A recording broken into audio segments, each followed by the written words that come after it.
Okay, still working with quadratics. We're now looking at a standard form of a quadratic, ax squared plus bx plus c. We can find our y-intercept is going to be our c. C is equal to the y-intercept.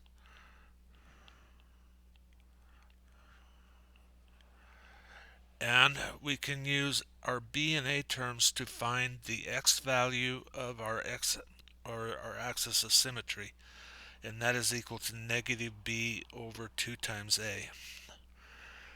So first off, we have the equation down here of 2x squared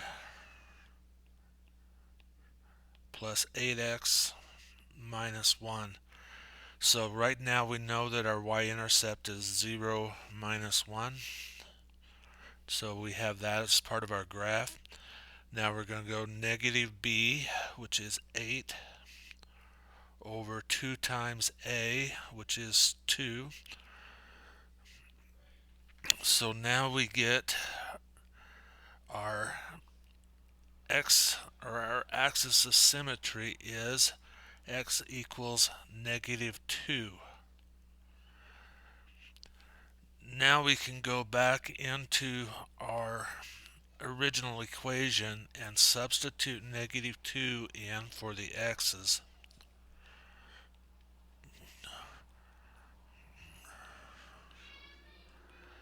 And we can find our y value, which will give us our vertex.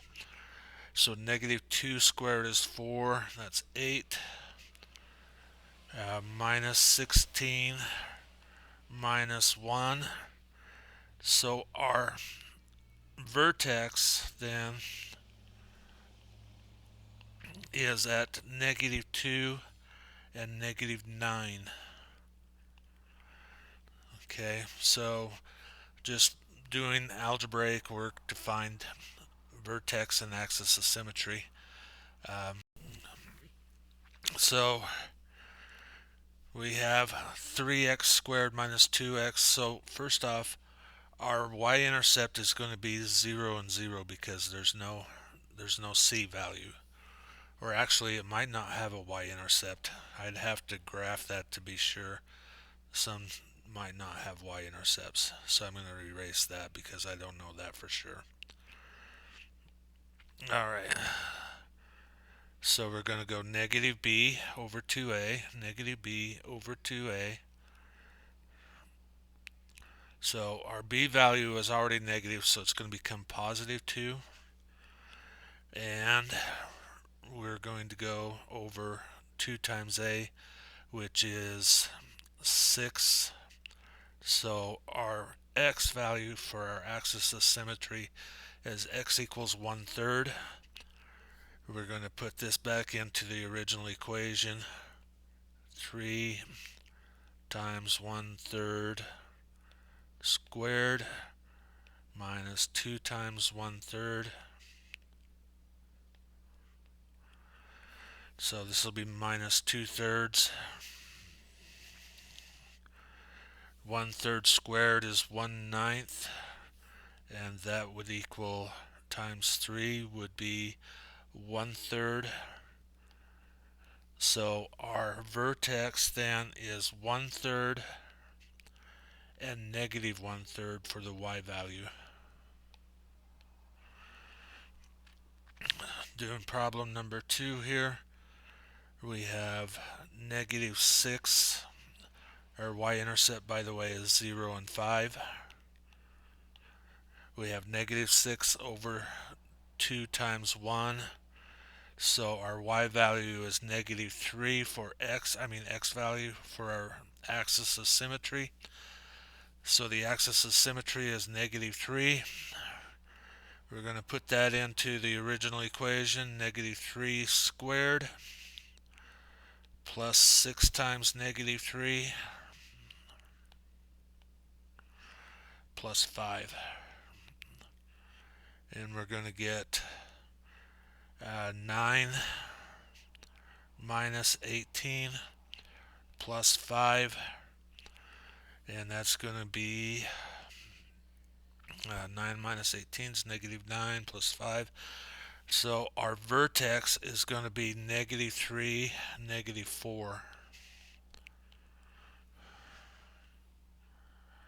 Alright, a little bit of room here to do this last one. Our y-intercept equals 0, negative 4. We're not asked to find that. I might be off the part where I can write. So we're going to have negative 7 over 2 times negative 1/2, which will be negative 1. So our y-intercept, our axis of symmetry, our x value is 7. Okay, so now we're going to put that into the original equation. Y equals negative 1/2 times 7 squared plus 7 times 7 minus 4. 49 divided in half would be 24.5, negative 24.5 plus 49 minus 4. That would be 24.5 minus 4, so it'll be 21.5. Our vertex is 7 and 21.5. And we can, going on, we're going to learn a little bit more about what we can find from our vertex. So this one I'm just going to graph briefly, but we're going to find our axis. We know that we're going through 0 and 5 because that's our y-intercept. Okay. Now we want to find negative 6 is going to be 6 over 2 times 3, which is 6. So our axis of symmetry is x equals 1. So here is our axis of symmetry.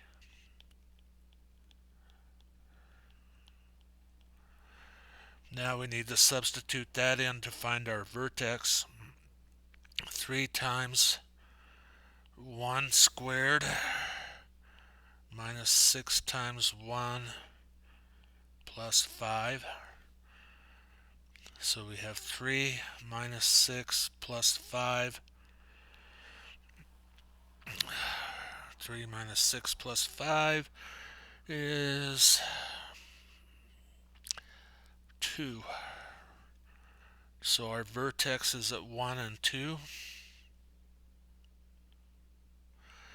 We know we're going to have a symmetrical point over here, and we're going to be like that. A little bit more rounded than the V I drew.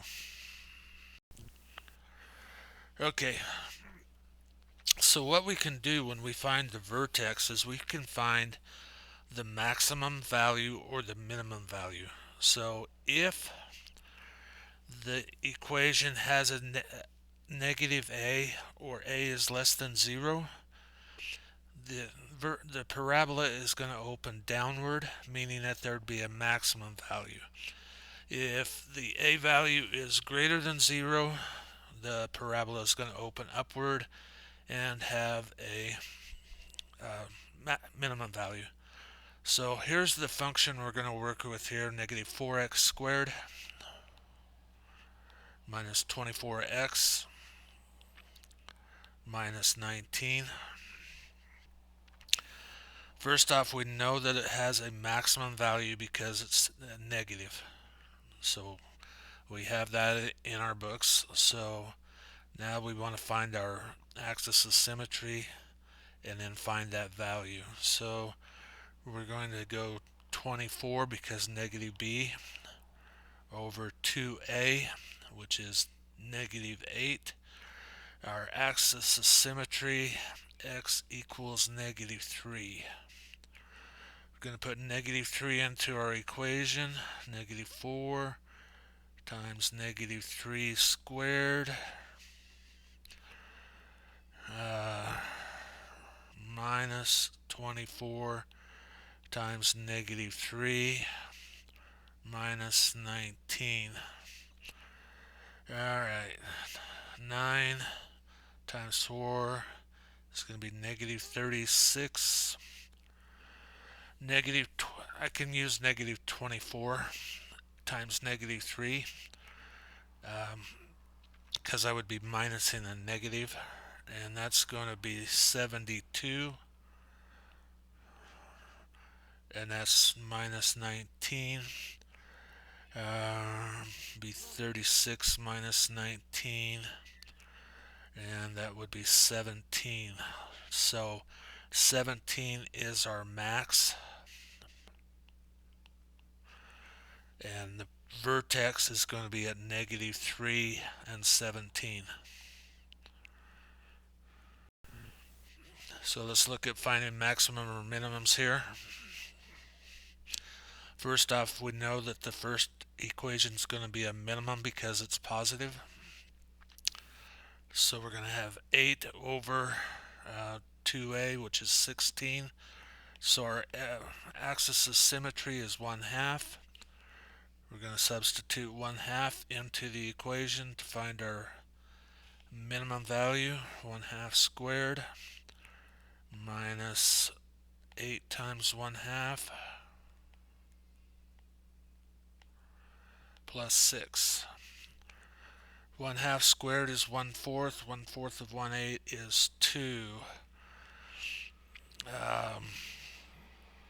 8 times 1/2 is minus 4 plus 6. And we end up with a total of 4. So our minimum value is 1/2 and 4. 4 is the minimum. All y values would be greater than 4. We know that this one has a maximum value because it's going to go downward. So we're going to go negative 3 over 2 times 1/4, which is going to be negative 1/2. And negative 1/2 of 3 is 6, because when we divide by a fraction, we multiply by a reciprocal. So our axis of symmetry is where x equals 6. Negative 1/4 of 6 squared plus 3 times 6 plus 1. 6 squared is 36. Divided by 4 is 9, so we get negative 9 plus 18 plus 1. I think that's going to be 10. So our maximum value is 10. Our vertex is 6, 10. So the maximum is 10. I'm pretty sure when we do an assessment on this, it's going to be looking and finding vertexes and maximum